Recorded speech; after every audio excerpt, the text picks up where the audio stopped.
ओम नमो भगवते वासुदेवाय नमः। स्वागत है आप सभी का मेरे राधे कृष्ण ब्रजधाम यूट्यूब चैनल पर। आज मैं आपको वैशाख मास की तपोनिष्ठ और सत्यनिष्ठ की कथा सुनाऊंगा। सुतदेव जी कहने लगे कि वैशाख मास की मेघ संक्रांति में जो प्राणी प्रातः स्नान कर भगवान की पूजा करके भगवान की कथा सुनता है वह मनुष्य वैकुंठ को जाता है, परंतु जो होती हुई कथा को छोड़कर चले जाते हैं और नहीं सुनते वह रौरव नरक में जाकर के पिशाच योनि को प्राप्त करते हैं। यहाँ पर हम एक प्राचीन इतिहास कहते हैं। प्राचीन काल में गोदावरी के किनारे ब्रह्मेश्वर क्षेत्र में ब्रह्मनिष्ठ परमहंस दुर्वासा ऋषि के 2 शिष्य रहते थे। उनको कभी किसी से कोई इच्छा नहीं थी। भिक्षा में जो कुछ मिल जाता वही खाकर के निर्वाह कर लेते और पर्वत की गुफा में रहते थे। इन दोनों का नाम सत्यनिष्ठ और तपोनिष्ठ था। इनमें सत्यनिष्ठ तो सदैव भगवान की पूजा कथा सुनता, कथा सुने बिना अन्न जल ग्रहण नहीं करता। जो वक्ता रोग से पीड़ित होकर अपने घर कथा कहता तो यह कुएं आदि पर स्नान करके उसके घर जाकर के कथा सुनता था। कथा समाप्त हो जाने पर अपने नित्य नियम करता। जो मनुष्य इस प्रकार प्रेम से कथा सुनता है वह जन्म मरण के बंधन से मुक्त हो जाता है।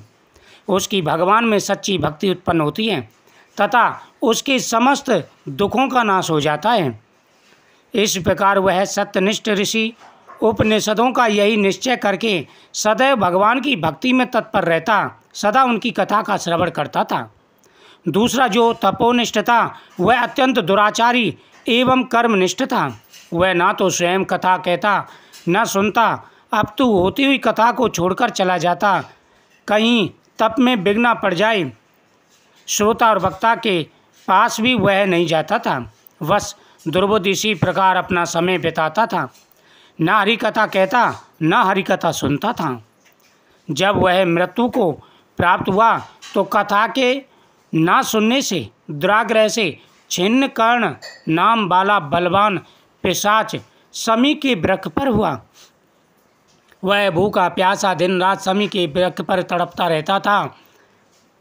वह अपने किए कर्मों का विचार करता हुआ भूख और प्यास से दुखी होकर इधर उधर भटकता फिरता था। कदाचित वहाँ सत्यनिष्ठ भ्रमण करता हुआ उस पैठीन सीरपुर में आ गया, जहाँ पर वह पिशाच दुख पा रहा था। अनेकों प्रकार के दुखों को पाता हुआ वह समय व्यतीत कर रहा था और अपने किए हुए कर्मों को याद करके भगवान के सामने रोता था कि हे प्रभु मेरा उद्धार करो, मेरा उद्धार करो। तभी अचानक उसका जो दूसरा दोस्त था सत्यनिष्ठ वह भ्रमण करता हुआ अचानक से वहीं पर आ गया। मार्ग में दुख से पीड़ित छिन्नकर्ण नामक पिशाच को देखा तो वह भूख से आतुर बुरी तरह से रो रहा था। उसको देखकर सत्यनिष्ठ कहने लगा कि तुम कौन हो और तुम्हारी ये दशा कैसी हुई, ये सब कहूँ।